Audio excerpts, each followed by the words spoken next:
if you're experiencing frame stuttering in Red Dead Redemption 2, there are several quick fixes you can try to enhance your gaming experience.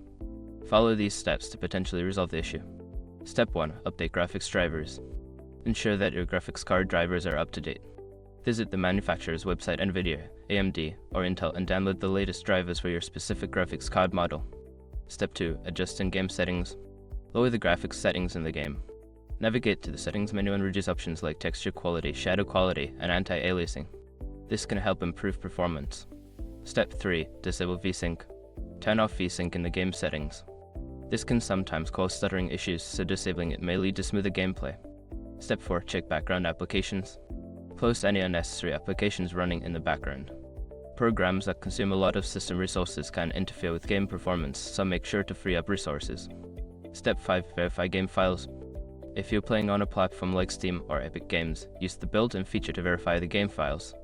This process checks for any corrupted or missing files and replaces them, which can help resolve performance issues. By following these steps, you should see an improvement in frame stuttering while playing Red Dead Redemption 2. Enjoy your gaming experience.